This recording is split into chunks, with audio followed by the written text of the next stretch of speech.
Good morning, everybody. I am Omni Rusted. I am going to do a quick little video there today talking about Thea 2. Since I know a lot of people have come to my channel because of Thea 2. Did I just click off of it? I totally did. They've done a lot of updates since I last did a video, so I thought I'd go into a little bit of what's changed. After this video, tomorrow you're going to get a new episode with we're actually going to be doing some actual gameplay of it. But one of the reasons that a lot of people have been asking why I'm not going out of my way to record some Thea is because I don't feel there's enough content yet personally to really justify streaming it. But they did some interesting things where Muha actually did a Q&A session talking about where they want to go with the game, and I thought that was a really cool little thing that I wanted to talk about. There we go. Now I can actually see it. So, question, what do you think about the current crafting system? Do you think it needs more work? They said new skills will be introduced, they're working on balance, but they consider the general crafting system to be done, which suggests that, so UI-wise, some quality of life improvements will be added, which I think will be really good. Right now you kind of have to discover the materials that you need to make new stuff, instead of all of the recipes already being there, and then just telling you what materials you need to get to it.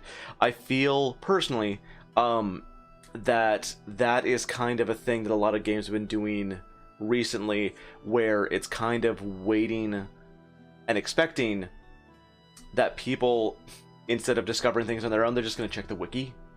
So, like, it allows the player to choose which they'd rather do, where they would rather go to the wiki to find all the recipes, or it allows some self-discovery, which I think is actually a really cool little feature.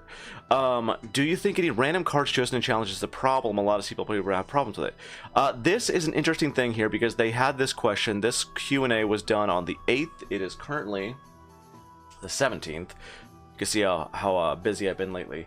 But right after that, they actually released a new patch, which I'll also be talking about on the 15th, where the card game now estimates the most suitable characters for a particular challenge, and there's also a group screen which will allow you to check who exactly takes part in an event, which I think kind of answers that question there, so we don't really have to talk about this. Question 3, should the way we obtain children become less random? I would love this. This is one of the things that always worried me, because the first Thea, there was a really big thing where it was a lot easier to get, well, not easy to get characters, but you had a much bigger group. And so with that kind of gameplay in mind, having only a few characters in Thea 2 makes me really worried that people are going to die. So it becomes a significant worry. And they said that they're going to reduce the randomness to make obtaining characters relative to the current population of world progress, so they're actually going to scale it according to the story, and that they might have a ritual that would have a chance of gaining a child, which would be really nice. Can you give us some information on how seasons are going to work? This is a new thing I haven't actually heard of. Apart from visual changes, each season will have something specific to it. Gathering of resources may be easier in some seasons, more difficult than others. That would, of course, be determined by the resource. You know, food might be harder in the winter, but you'll figure it out. There may be occasional rains which limit movement, or winds that decrease sanity if you're too far away from your village. That's an interesting concept. Winter will be especially harsh and may bring snowstorms that reduce movement and visibility range, increase fuel use, makes sense, increase nest spawns and creature aggressiveness. That is a really interesting thing to think about.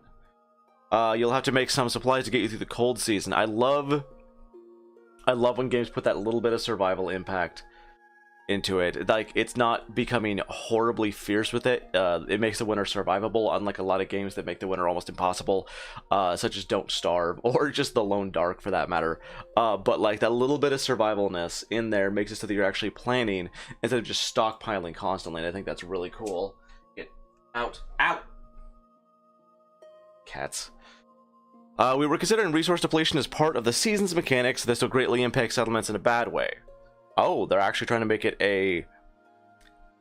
Huh. I think so this will likely not make it into the game unless we can find interesting mechanics to counter that. I think the best way to do that personally would be if they did a, what I call positive reinforcement. If you have more supplies... Oh, Northgard, that's the other game I was thinking of. It sounds like a lot of a Northgard mechanic is what I'm hearing here. But anyway, I think a good way to do that would be a positive reinforcement. If you have a lot of supplies, it would be a lot easier. You'd be able to do a lot more. But if you don't have a lot of supplies, it wouldn't necessarily destroy your entire game if you're not prepared for the winter, which I think is like a really, really cool thing. Can you give us some information on what you have planned for rituals? Since the rituals is a relatively new mechanic compared to the first theme, I'm actually really interested in this. Ritual designs are not fully complete yet. We do have a couple ideas on our list, apart from one mentioned earlier, Totem Upgrade. This will let you improve the settlement if you decided to build one early from basic materials. Yes! Thank you! Reduce growing time when you just can't wait for your little one to grow up. That'll be nice for when you get more children. Revive a character. Oh, a resurrection spell. That sounds really cool. Anyway, let's go into the patch notes. That's easier to read. Okay. Okay, view group screen, card game, tooltips and passive sub-skills on the card game. Added on-the-fly weight calculation when equipping items. That is... I'm assuming that would be to make it easier to just to figure out, like, combinations of weight, maybe? Okay, co-op. I don't care about co-op. I know a lot of people do care about co-op. I am not a multiplayer character. I do not enjoy doing... Like, my RPGs need to stay single player. I know a lot of people enjoy it. I would love to do, maybe... God, what was that one game? Fuck. Some games I could see it happening. Thea, like Settlement Builders, I don't know how you would do that multiplayer, and it's never been really something that's been interesting to me. Anyway, OS taskbar flashing when Thea 2 is out of focus, but the other player is waiting. So apparently that's been a problem. Added remove curse ritual to remove one level of random curse. That makes sense. Replace idol ritual, allowing you to upgrade the village idol. It's in. Added several hundred of new names for humans, dwarves, elves, goblins, and orcs. Increased the limit of advancement points to 100. Craft a new building. Recycles the previous building. That's good. That's really good. Well, good and bad. That means that you can only have one of a building type at a time, though, instead of stacking buildings. But that's okay. Add a new difficulty setting allowed to turn on and off the gathering in more than one pack per turn. I mean, that would be a difficulty setting. Event randomizer, hopefully allowing for less event repetition. That was also a big problem with replaying the game every time they put out a new patch, was there was a lot of event repetition that I honestly just ended up skipping through. Change sub-skill trigger icons to better show where the sub-skill will place the character on the battlefield.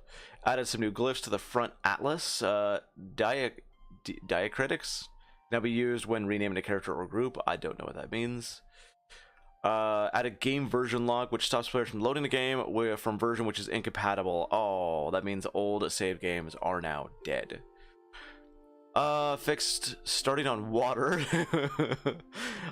Save says the current HP not showing correctly.